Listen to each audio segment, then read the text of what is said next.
After we spent some time touring the showroom, our host took us out onto the floor of the factory so we could get a look behind the scenes on how these firearms were manufactured.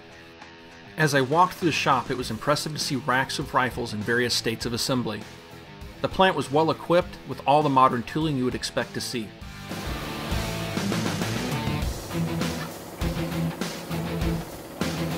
The staff at each station we visited were friendly and went about their work with professionalism. You could see the pride in their faces and in their work. The rifle I was most interested in, of course, was the Tavor. Many of the components of our U.S. rifles are made right here at the IWI factory in Israel. As we walked the area where the Tavors were being built, I was in awe. For so long I've waited to see the Tavor in the United States, and here I was standing in the birthplace of the rifle and seeing literally thousands of them in various states of assembly. Each rifle is hand-assembled on a production line that simplifies the processes. I have yet to fully disassemble either of my Tavors, so it's interesting to see the rifles being built from the ground up into complete firearms. I was told the company focuses on efficiency in manufacturing, and as I walked the assembly lines, I could see this was in fact true. As I followed the assembly of a single Tavor down the line, I was impressed to see it only took a few minutes to turn a box of parts into a complete rifle. In Europe and other places in the world, hammer forging is the preferred method of making barrels. A drilled blank is placed in a machine with a series of opposing hydraulic hammers that pound the steel around a tungsten carbide mandrel, which has the rifling and high relief on it. The process turns a short barrel blank into a full-length barrel with a perfectly formed rifled bore. IWI uses hammer forging to manufacture their barrels. In my opinion, hammer-forged barrels are superior to button-rifled barrels.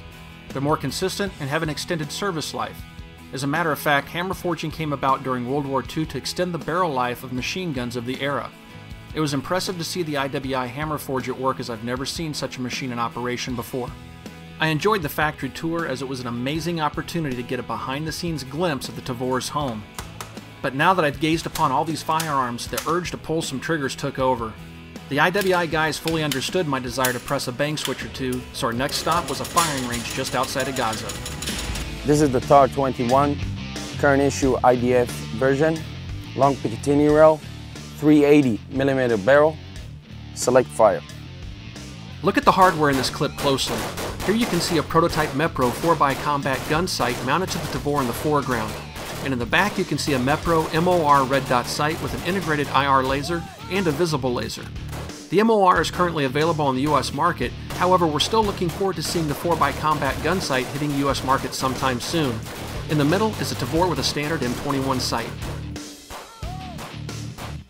This is the Negev 5.56 belt-fed, magazine-fed light machine gun.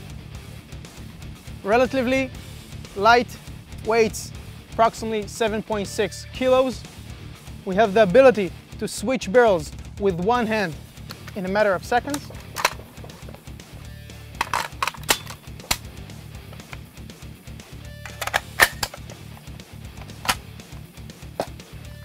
Shoots.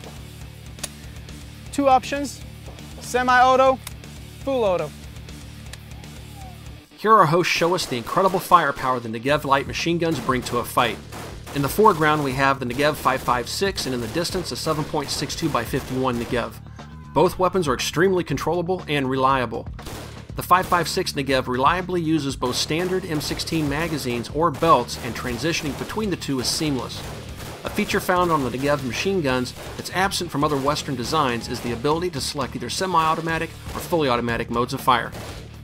I have experience with the M60D, the M60E3, the M240, and the M249 SAW machine guns, and I would say the Negev is a cut above the competition.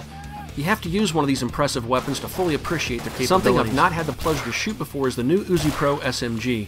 This is the next evolution of the Micro Uzi. The Uzi Pro changes things up quite a bit from the original Micro Uzi in that it offers a left-hand charging handle, a new Tavor-like trigger guard, a forward grip, and the ability to mount optics on the top cover